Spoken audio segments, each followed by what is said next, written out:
O Concello de Sanxenxo e Portos de Galicia realizaron un concurso de deseño para reformar a fachada marítima de Portonovo. Ambas administracións amosaron este xoves á Consellería o deseño gañador, un proxecto que permite abrir Portonovo ao mar. Sabedes que estamos pouco a pouco intentando recuperar o que era a esencia dos nosos povos mariñeiros, conseguir esa integración de novo que a xente que vive nos povos mariñeiros non lle dé espaldas ao mar, senón que viva en consonancia co mar e, polo tanto, o porto ten que ser un elemento integrador máis. A Consellería e Sanxenxo levan anos traballando neste proxecto e, tras ver o deseño, a conselleira comprometeuse a facelo realidade. Pois estamos xa traballando nese proxecto e eu que veño xa trasladarlle aquí a todos os veciños de Portonovo e, por suposto, o alcalde que era o máis interesado neste proxecto é que hai o compromiso da Consellería, o compromiso da Xunta de Galicia, o compromiso de Portos de Galicia de acometer esta obra. Iso sí, Rosa Quintana tamén advirte que os trámites para a realización destes proxectos son moi longos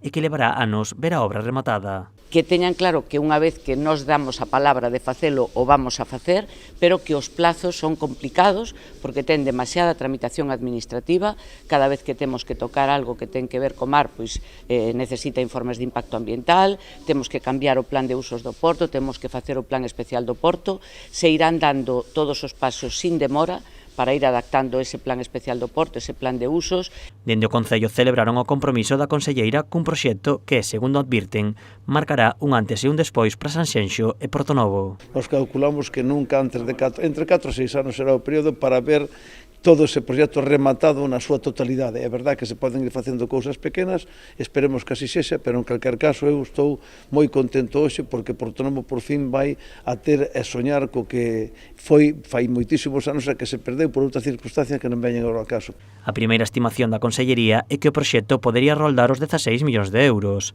Ademais da realización dos trámites pertinentes, as administracións tamén comezan as negociacións para financiar o proxecto.